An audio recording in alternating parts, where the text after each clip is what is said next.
네, 그래서 이번 강의에서는 라우터의 구성에 대해서 얘기를 하겠습니다. 그래서 라우터 아키텍처는 다음과 같습니다. 그래서 그쵸. 그 라우터라는 거는 일종의 인풋 포트가 있죠. 그죠? 인풋 링크가 이제 여러 개가 있고, 그죠? 뭐 인풋 링크를 여러 개의 인풋 링크를 통해서 데이터가 있고, 그죠? 데이터가 있고, 그다음에 그 연결되어 있는 아웃풋 링크들이 있습니다. 뭐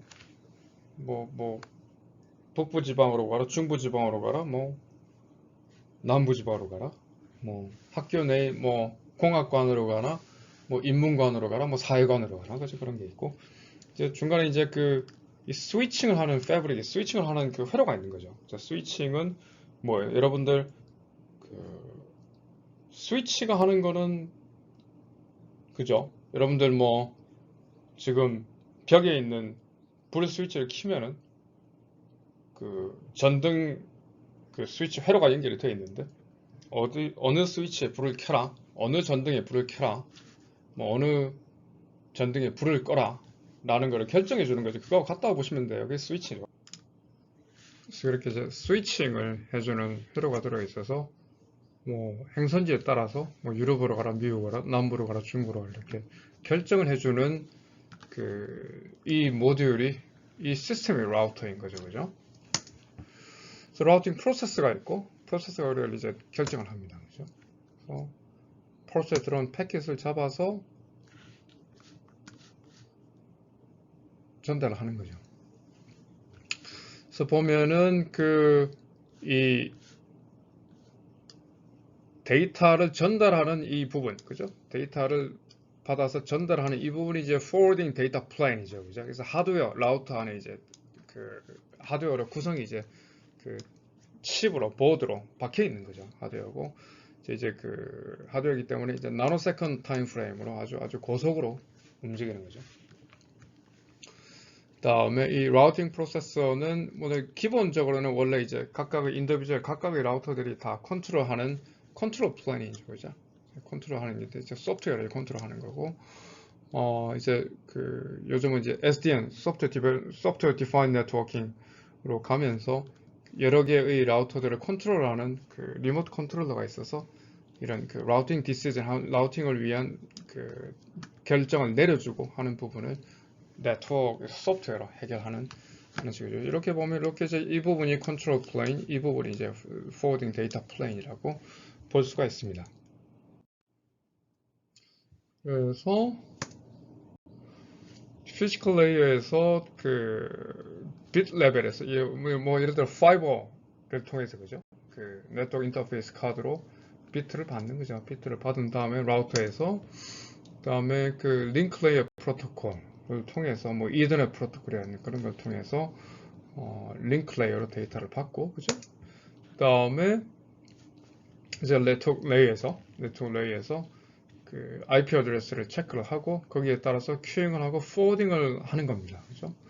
근데 이제 헤더 IP 프로토콜의 헤더 필드의 값들을 확인을 하고, 그래서 이제 적당한 패킷을 보낼 아웃포트를 찾습니다.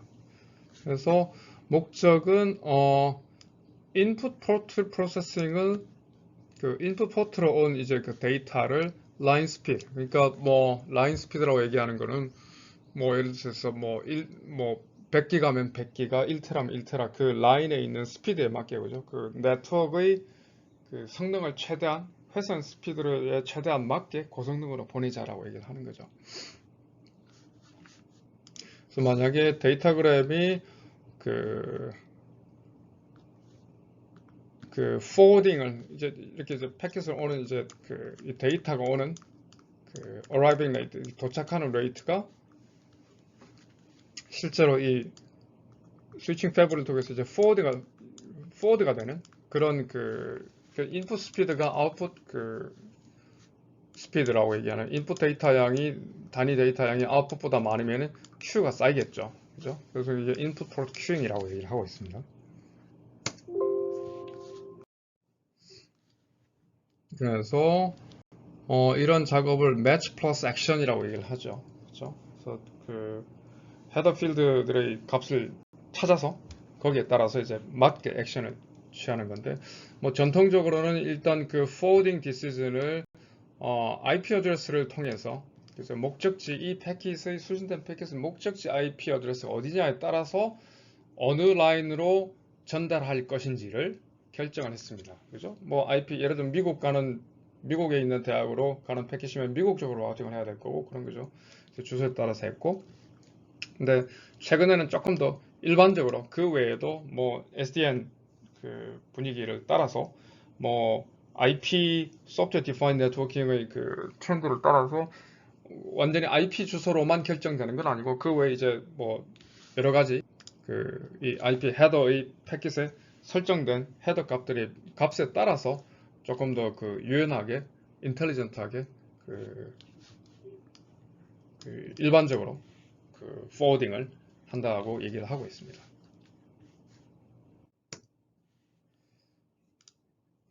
뭐 예를 들어서 그 포워딩 테이블은 이렇게 돼 있죠. 그 IP 주소 기반의 포워딩을 얘기를 한다면, 뭐 예를 들어서 뭐 IP 주소가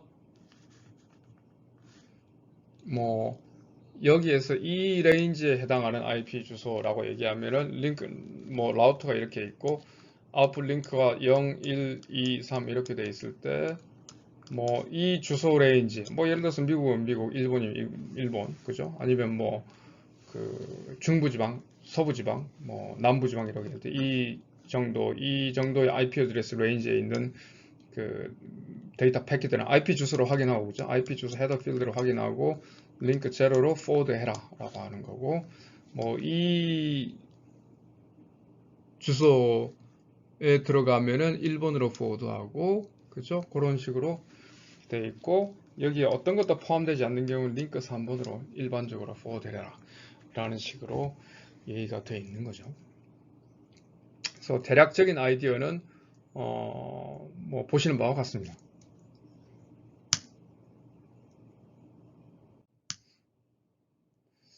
longest prefix matching은 시간 관계상 넘어가도록 할게요. 넘어가도록 하겠습니다. 뭐 관심 있는 그 기본적으로 방금 전에 본 그 어드레스 매칭 기법이에요. 어드레스 매칭을 할 때 뭐 어떤 매칭 기법을 쓸 거냐라는 거죠. 기본적으로. 이 부분은 넘어가도록 하겠습니다. 이 부분은 대학원 코스에서 다루도록 할게요. 네, 그 다음은 이제 그 라우터의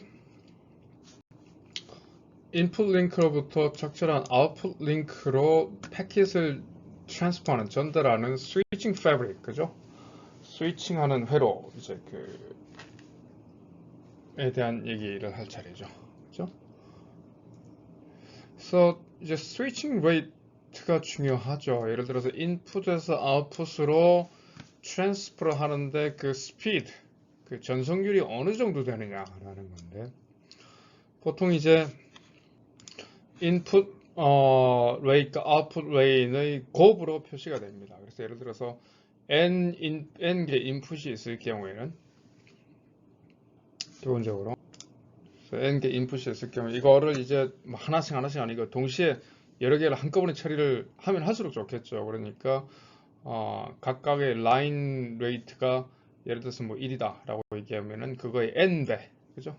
n배에 해당하는 스위칭 레이트가 있을수록 좋다라고 얘기를 하고 있는 거죠. 그래서 이 스위칭 패브릭은 대략 한 세 가지 주요 타입의 그 스위칭 패브릭이 있습니다. 하나는 이제 메모리 타입이 있고, 하나는 버스 타입, 하나는 인터커넥션 네트워크 타입이 있고요. 각각에 대해서 간략하게 살펴보겠습니다. 자, 그래서 메모리 모델, 그러니까 1세대 라우터 또는 뭐 우리가 컴퓨터로, 그죠? 컴퓨터 PC에다가 뭐 그 라우트 디몬을 띄우고 라우터를 돌렸을 때도 뭐 이렇게 비슷하게 작동을 하겠죠. 그래서 뭐 일종의 그 뭐 전통적인 컴퓨터, 그죠? 컴퓨터가 있고, 그 다음에 스위칭은 CPU가 컨트롤 제어하는 식으로 되어 있는 그런 그 방식입니다. 메모리를 통한 스위칭이죠. 그래서 그 인풋 포트로 그 이더넷 인풋 포트로 들어오면은 그 패킷이 시스템의 메모리로 카피가 되고요, 그죠? 메모리로 카피가 되고 이 메모리를 통해서 또 시스템 버스가 아웃포트로 이제 나가는 방식이고, 예를 들어서 네트워크 인터페이스 카드가 뭐 라우터에 뭐 여러 개가 있는데 여러 개가 있겠죠. 그죠? 각 라인마다 인터페이스 카드가 하나씩 있을 텐데, 뭐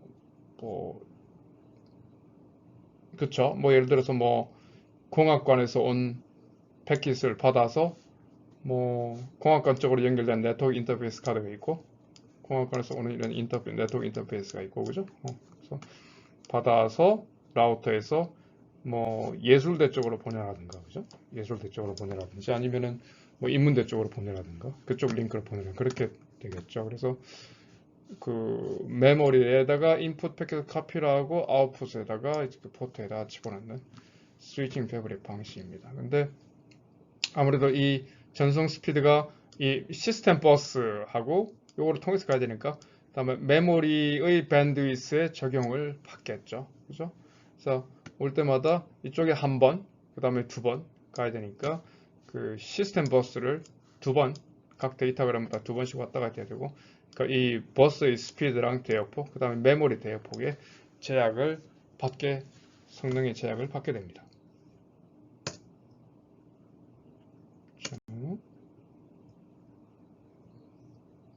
그리고 이거는 이제 그 인풋 포트와 아웃풋 포트들 간에 이제 공용 쉐어드된 버스가 있고요, 그죠? 버스가 있는 거죠. 공용 쉐어된 버스가 있어서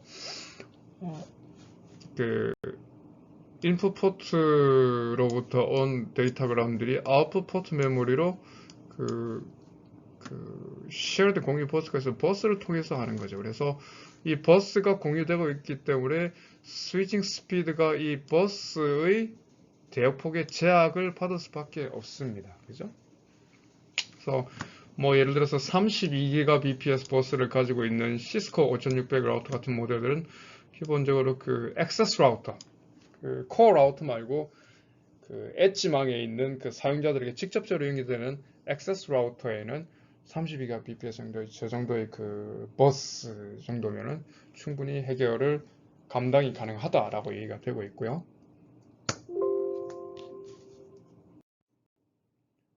그리고 인터커넥션 네트워크를 통한 스위치이 있죠. 그래서 크로스바 스위치, 그러니까 뭐 인풋이 3개가 있고 아웃풋이 3개가 있을 때 이 3개 각각을 연결하는 9개의 그냥 커넥션 연결점을 만드는 3x 3x3 크로스바 스위치죠. 그래서 크로스바 클로스 네트워크 또는 뭐 other, 그러니까 각각이 전부 이렇게 fully connected된 인터커넥션 네트워크를 가지고 있고, 그래서 원래는 그 다중 프로세서, 멀티 프로세서들 간의 그 컴퓨팅에서 그 멀티 프로세서 간은 그 다중 프로세서를 사용을 해서 데이터 처리를 하고 할 때 사용되던 그 인터커넥션 네트워크이죠. 그렇죠?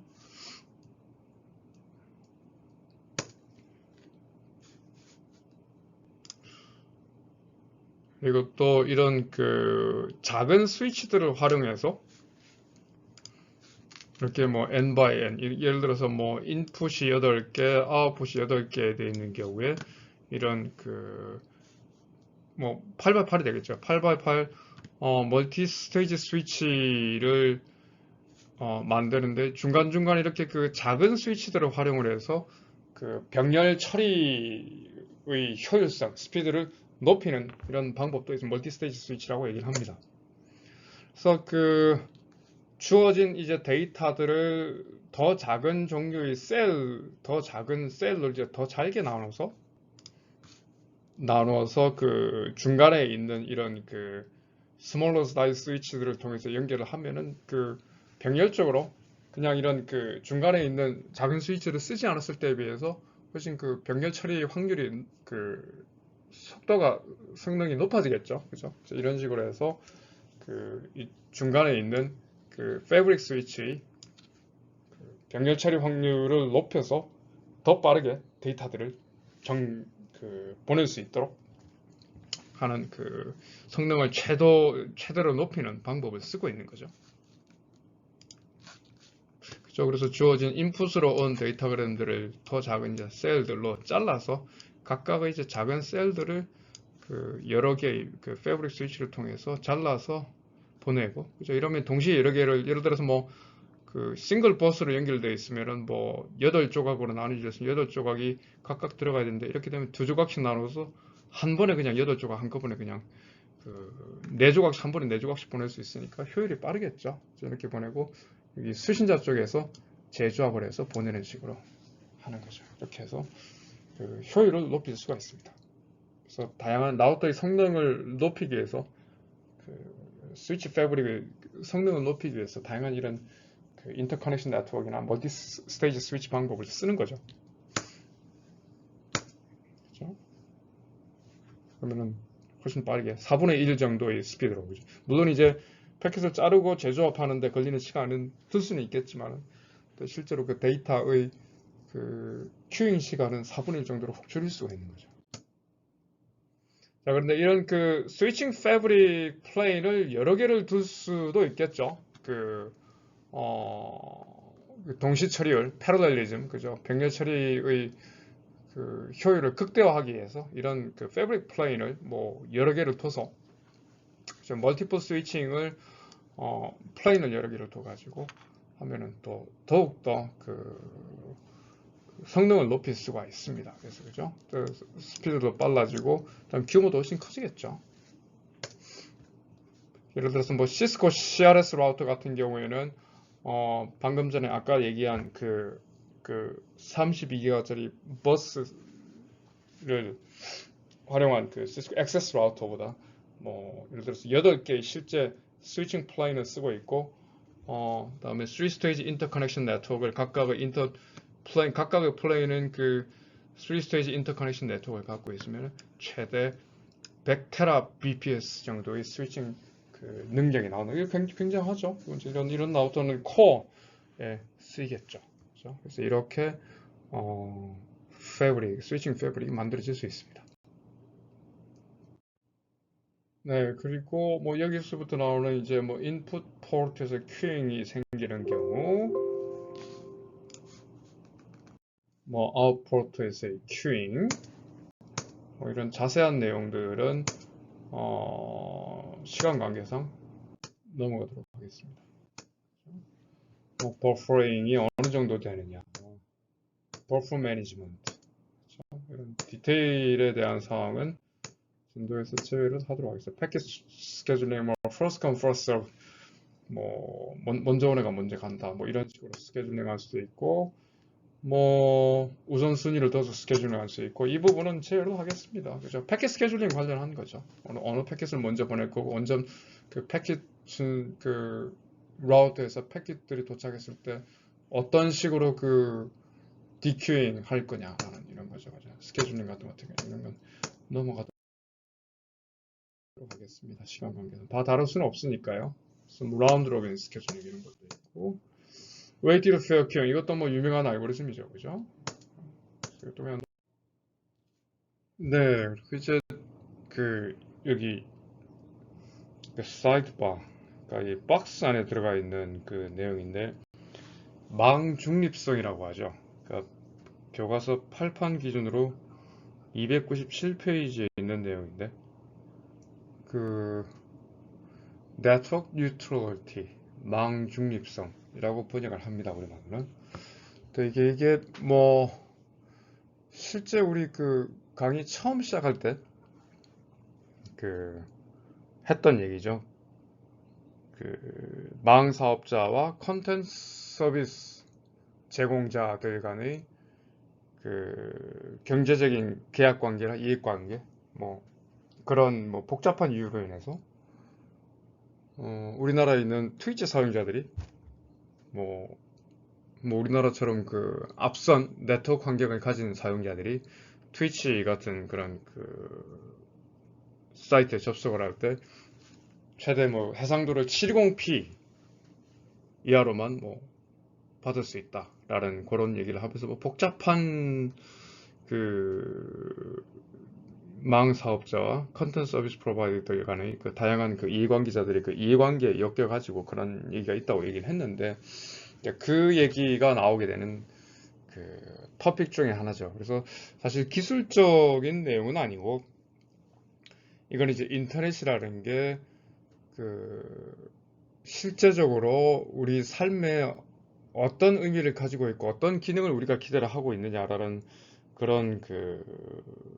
관점에서 굉장히 중요한 개념입니다. 중요한 개념이고 거의 대부분의 사람들이 인터넷을 그냥 그냥 당연히 있는 것처럼 그냥 고하지, 그죠? 예를 들어서 뭐 우리가 그 통신 사업자에게 한 달에 뭐 몇만 원 이렇게 그 가입자 기가빗 네트워크 뭐 메가패스는 기가빗 네트워크 이렇게 가입을 하면은 당연히 그냥 그 거의 뭐 무제한적으로 그죠?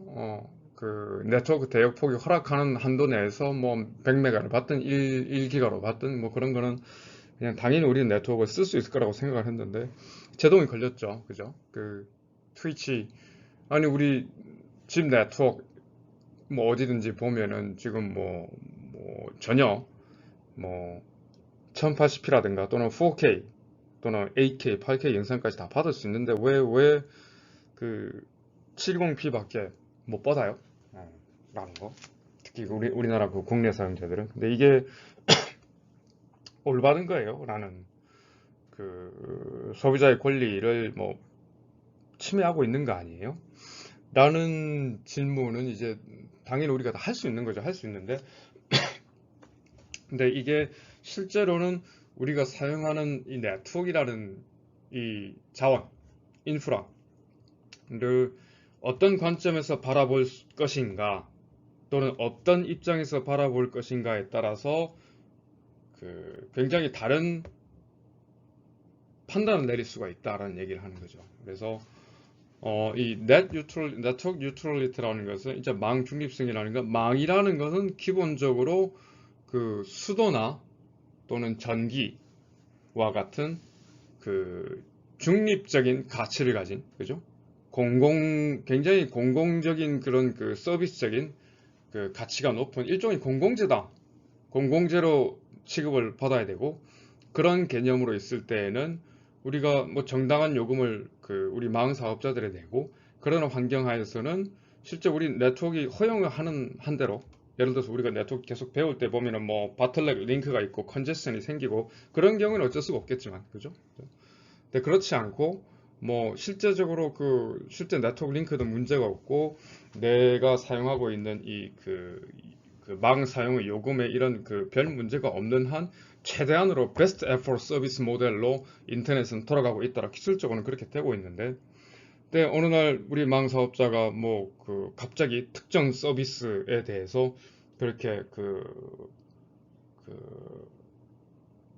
그 스트리밍 서비스의 그 대역폭 출력률을 스루풋을 제어를 해서 720p로 제한을 하든 또는 480p로 제한을 하든 그리고 실제로 기술적으로 얼마든지 볼 수 있는데 그렇게 하는 게 과연 이게 그 뭐 타당한 일이냐 라는 거는 그 이 네트워크라는 이 리소스를 어떻게 볼 거냐라는 관점에 달려 있다고 볼 수 있죠. 뭐 당연히 그 비즈니스를 하는 사람들 입장에서는 자신들이 이익을 최대화하고 창출하고 그 창출된 이익으로 하여금 새로운 투자를 새로운 기술과 신기술 설비에 대한 투자를 위한 그런 목적을 위한 그런 일종의 그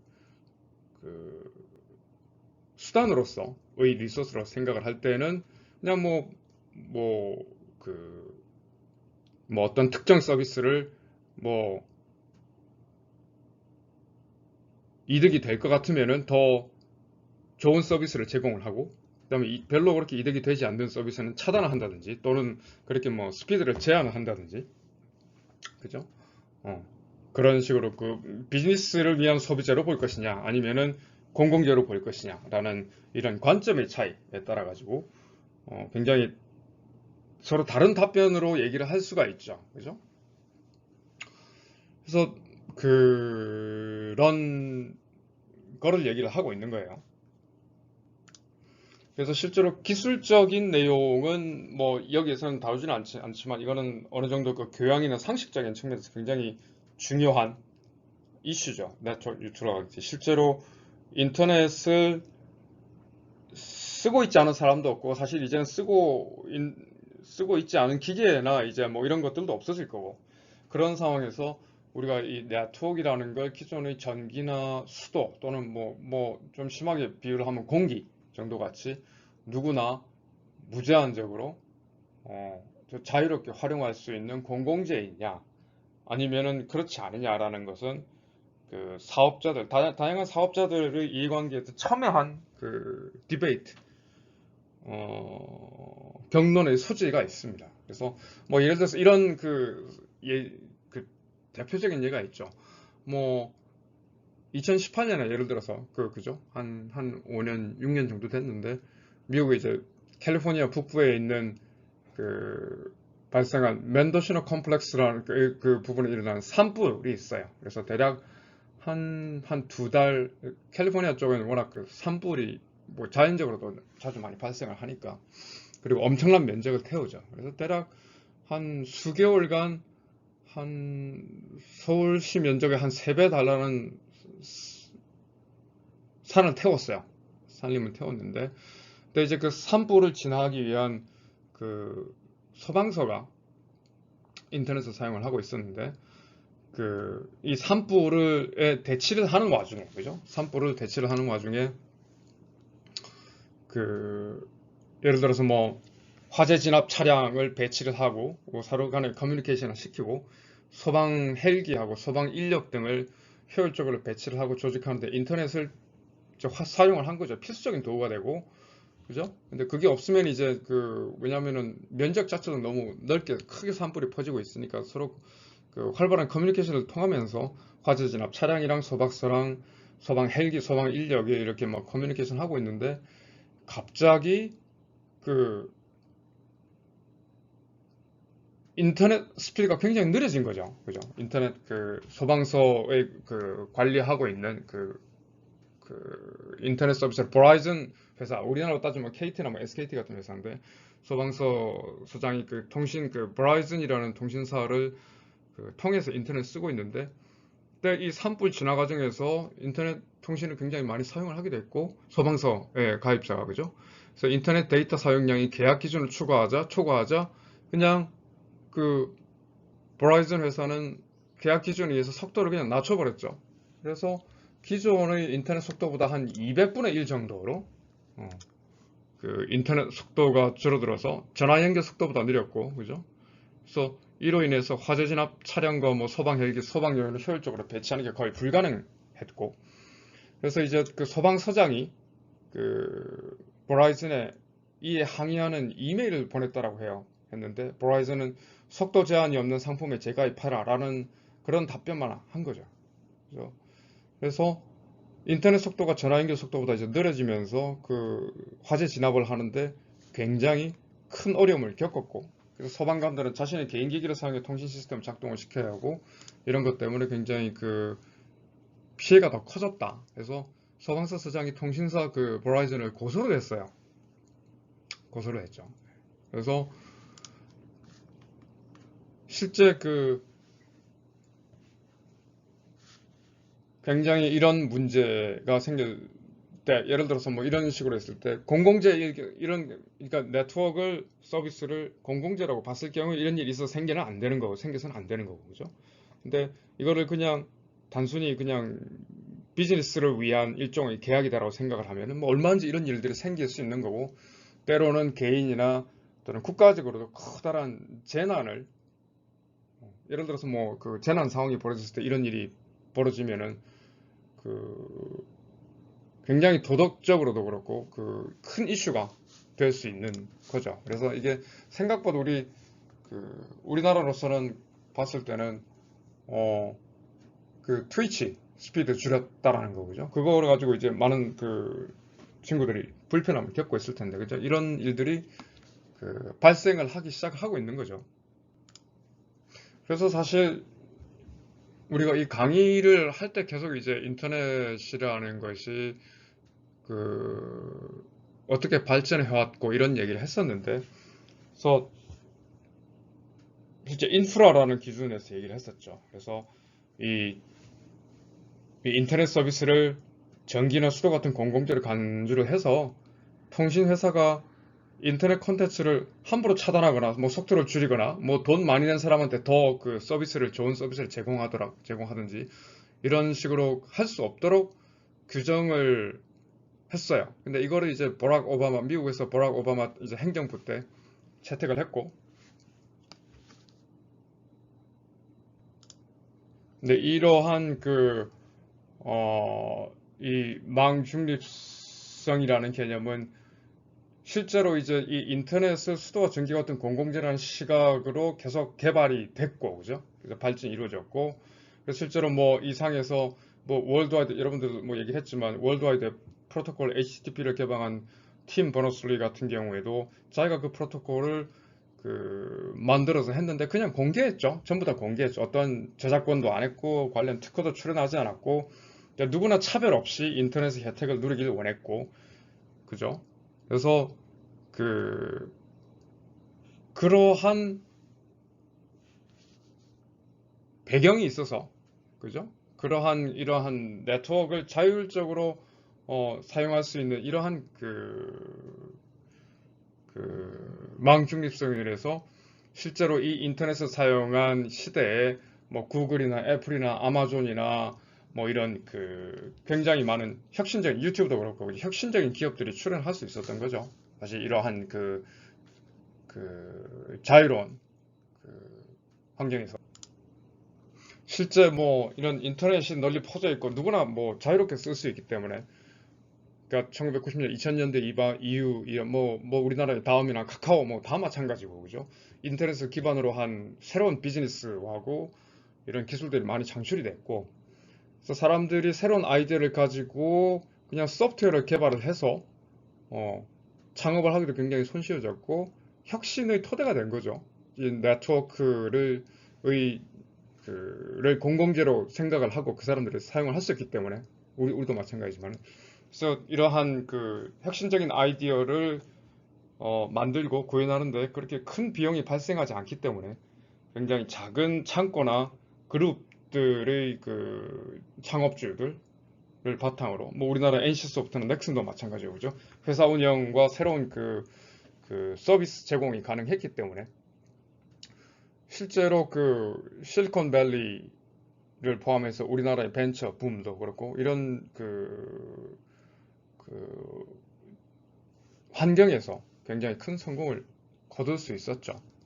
그래서 그랬는데 이 망중립성 그러한 믿음으로써 실제로 그 이런 인터넷 서비스는 중립적인 가치로서 공공재로서 간수해서 통신회사가 그죠? 서비스 사업자가 인터넷 콘텐츠를 함부로 차단하거나 속도를 줄일 수 없도록 규정을 했었는데 근데 이러한 배경에는 이러한 망중립성을 폐지를 하고 그냥 통신사가 자기네들 비즈니스 상황에 따라서 그냥 데이터를 대량으로 사용하는 기업이나 기관을 상대로 요금을 인상을 받는다든가 차별적으로 받는다라는 그런 우려를 불식시키기 위해서 이렇게 만들었는데 실제로 미국에서는 이런 사실 미국이 망중립성을 가장 강하게 지지를 했었는데 이제 2018년에 도널드 트럼프 대통령 취임 이후에 미국에서는 폐지가 됐고 이제 우리나라에서도 이런 비즈니스 섹터들의 목소리가 커져서 망중립성이 약간 훼손되는 움직임이 나타나고 있고 트위치의 사례가 대표적인 사례가 되고 있는 거죠. 그래서 아까 전에 얘기한 맨더시너 컴플렉스 산불 진압에서 버라이즌이 보인 태도가 기본적으로 뭐 어떻게 보면 뭐 갑질이라고까지 볼 수 있는데 그죠? 근데 일단 도널드 트럼프 행정부가 망중립성 원칙을 폐지를 결정을 했고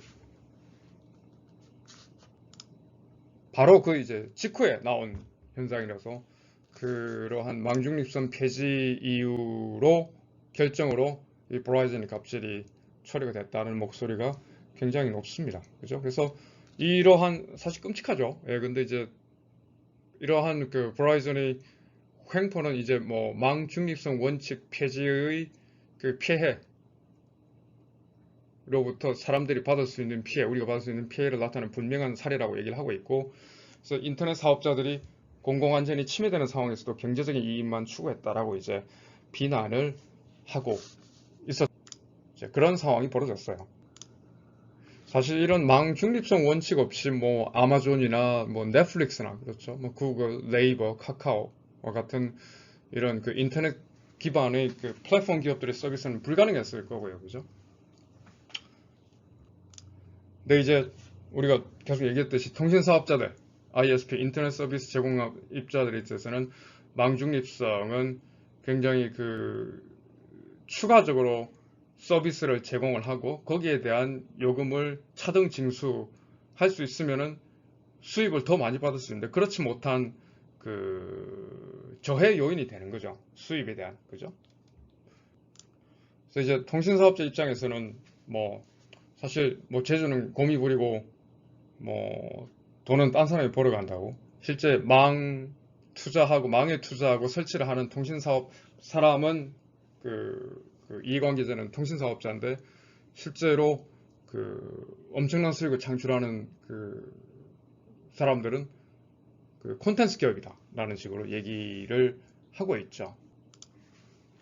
그래서 이제 미국의 연방통신위원회 FCC라고 그러죠. FCC는 망 중립성을 이제 도널드 트럼프 행정부 때 폐지를 할 때 그 폐지의 근거로 뭐 그때 지난 3년간 그냥 뭐 15년부터겠죠. 18년에 폐지를 했으니까 15년부터 상위 12개 통신 사업자의 망 설비 투자 규모가 굉장히 감소했다. 대략 한 4조 원 정도가 감소를 했대요. 그래서 그러한 예를 들어서 그 망설비 투자 규모가 수익이 망중립성의 원칙 때문에 이런 그 망설비 투자를 위한 규모가 감소했으니까 이거를 폐지를 해서 그 하는 것이 옳다라고 결정을 내렸고 뭐 5G, 6G로 뭐 4차 산업혁명 시대의 다양한 서비스를 발전을 위해서는 망중립성 이 원칙을 폐지를 하고 인프라를 설비 확장을 해야 된다라는 그 논리로서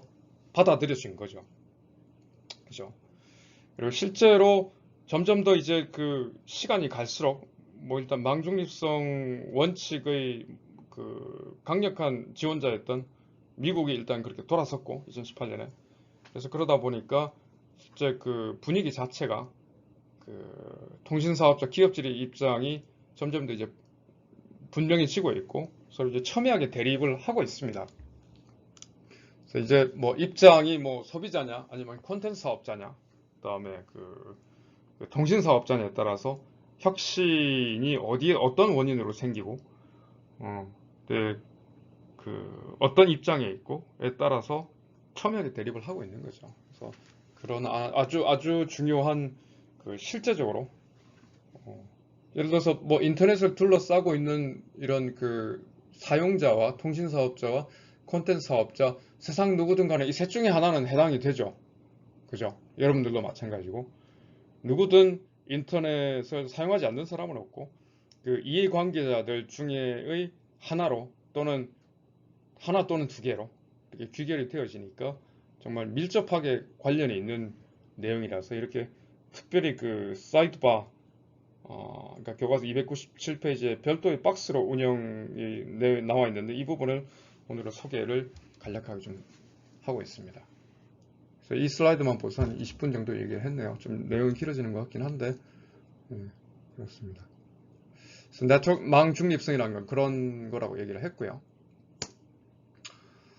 그래서 뭐 기술적으로는 그 망 사업자 ISP가 인터넷 서비스 프로바이더가 자기네가 제공하고 있는 리소스들을 어떻게 공유 또는 이제 할당할 거냐라는 거죠. 그래서 뭐 패킷을 뭐 스케줄링을 할 거냐, 뭐 예를 들어 어떤 패킷에 특별히 뭐 그 좋은 서비스를 제공을 하고 어떤 패킷은 특별히 따로 뭐 차별을 해서 빨리 배달을 하고 어떤 패킷은 뭐 늦게 배달을 할 거냐 뭐 이런 문제.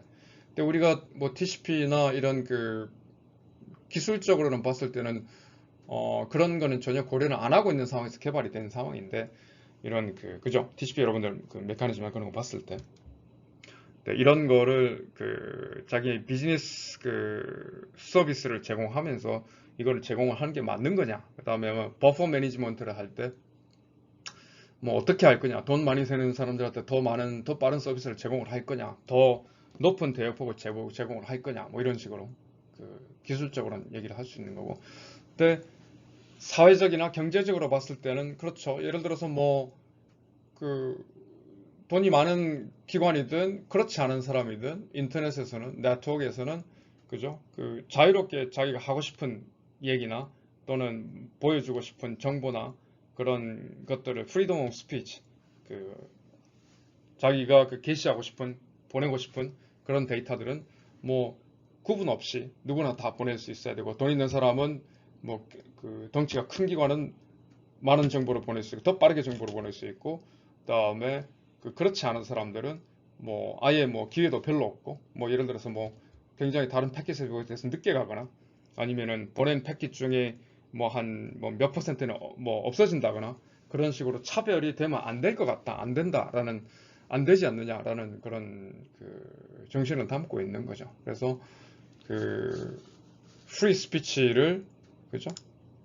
표현의 자유 표현의 자유를 장려를 하고 그다음에 이러한 환경에 있을 때 규모가 작은 기업이나 조직이나 사람들이라도 좋은 아이디어와 기술을 가지고 있으면 적은 비용으로 얼마든지 혁신과 경쟁력을 가질 수 있는 토대가 돼서 지금의 사회가 급속히 지난 20, 30년 동안 발전한 그죠? 아까 전에 얘기한 그런 기업들이 가능했던 거 아니냐라는 얘기를 하는 거죠. 그래서 기술적으로는 이런 의미지만은 실제 사회 경제적인 근간으로서는 이러한 정신과 결과를 가져올 수 있는 중요한 컨셉이다라고 얘기를 할 수 있죠. 그렇죠?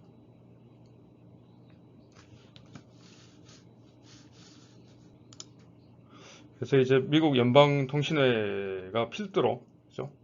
직접적으로 이러한 정신을 법에다가 게시를 하고 이런 개방형 인터넷 보호 및 촉진에 관한 명령을 법제화를 하고 대략 한 세 가지 정도의 명료하고 밝은 기준 규칙을 제공하는 것을 목표로 합니다.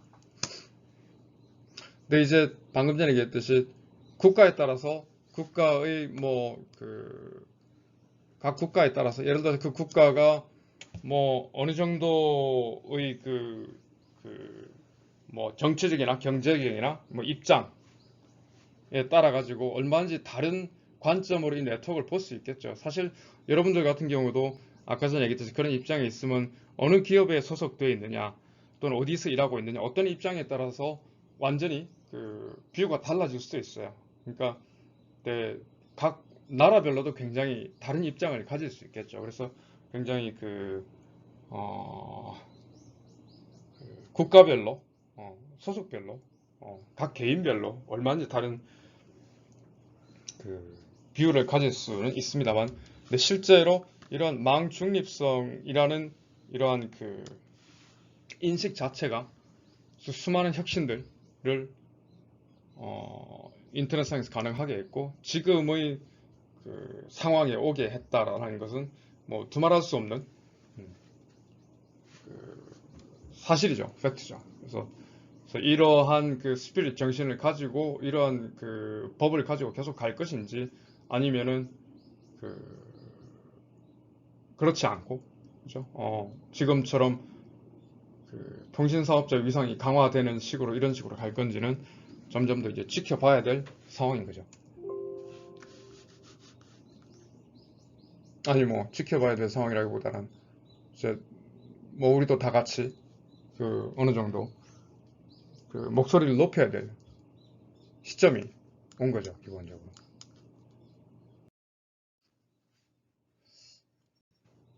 그래서 이제 2015년에 미국의 연방통신위원회가 개방형 인터넷을 증진시키고 보호하기 위해서 세 가지의 그 룰을 만듭니다. 세 가지 룰을 만드는데 하나는 이제 법적으로 그 문제없는 컨텐츠나 애플리케이션 응용이나 서비스들이나 디바이스들을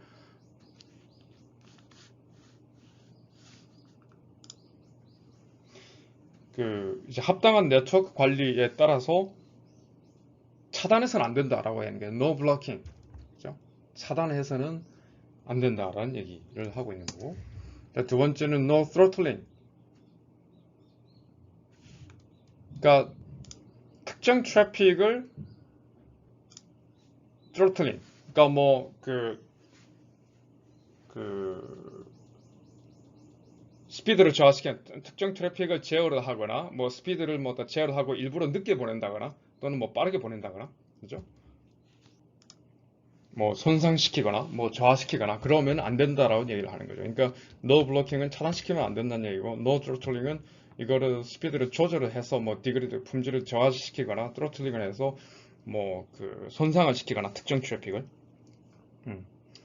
해서는 안 된다라는 얘기고요. 그래서 뭐 이거는 뭐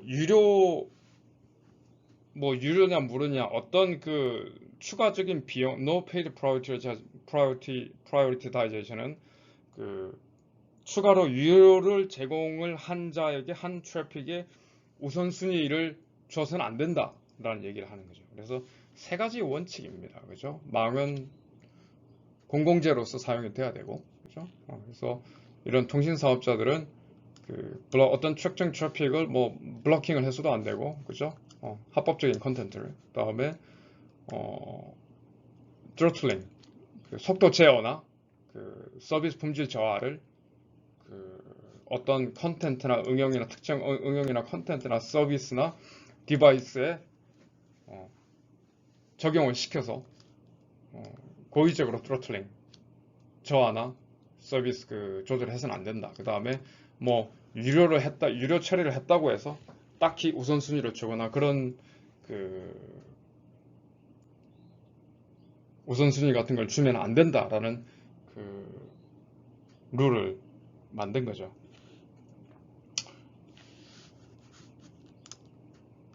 그런데 결국 이제 ISP 입장에서 차단, 조절 또는 유료 우선순위 제공을 금지한 이 2015년 명령은 2017년에는 이제 인터넷 FCC 연방통신위원회에서 한 인터넷 자유명령 법원으로 대체가 됐고, 근데 이제 이 금지 사항은 철회되고 대신 ISP 투명성에 초점을 맞추고 있습니다.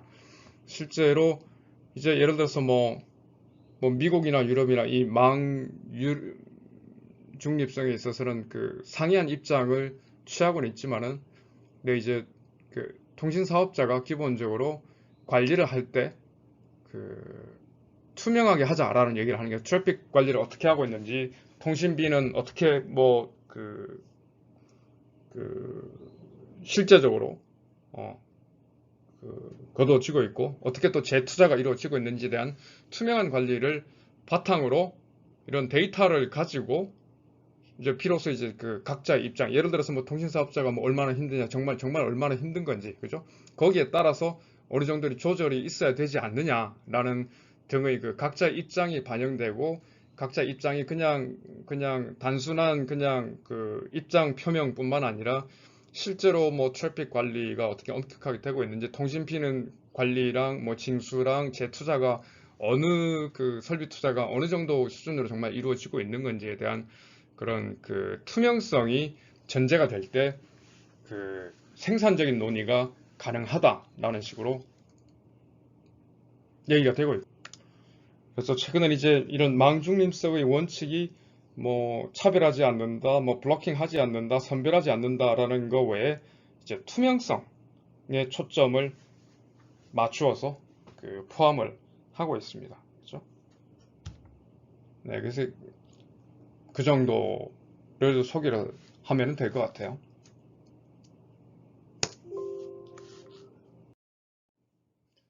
네, 그래서 이제 결국은 이 넷 뉴트럴 이렇게 망 중립성의 그 견지에서 봤을 때, 관점에서 봤을 때, 이 통신 사업자 ISP, 그죠? 인터넷 서비스 프로바이더가 기본적으로 예전의 그 전화 서비스를 제공하던 그냥 그 뭐 커뮤니케이션, 그죠? 텔레커뮤니케이션 사업자냐 아니면은 정보 서비스 사업자냐라는 그런 그 도대체 이 인터넷 서비스 프로바이더가 어떤 업종이냐라는 것도 사실 그 넷 뉴트럴리티 디베이트에 있어서 그 또는 어떻게 법제화를 하느냐 이 사업자들은 예를 들어 SKT나 뭐 KT가 실제적으로 굉장히 중요한 역할을 하고 있죠. 이런 혁신에 그죠? 네.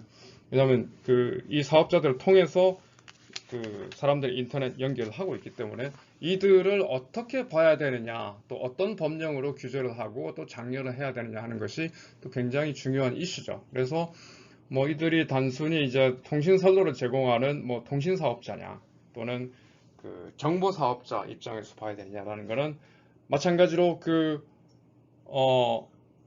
어떤 규제 또는 어떤 관점으로 그 지원을 해야 되느냐에 대해서 굉장히 그 많은 그 이야기들이 있죠. 그래서 뭐 또 여기에 대한 얘기는 그뭐 자세하게 다루지는 않고 넘어가도록 하겠습니다. 이제 그런 그 관점 또는 그런 그 질문들이 있을 수 있다라는 것만 얘기를 하고 넘어가겠습니다.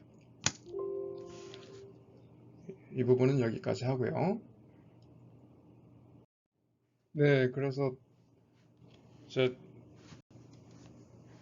라우터의 인사이드, 그죠? 라우터가 어떻게 구성되어 있는지랑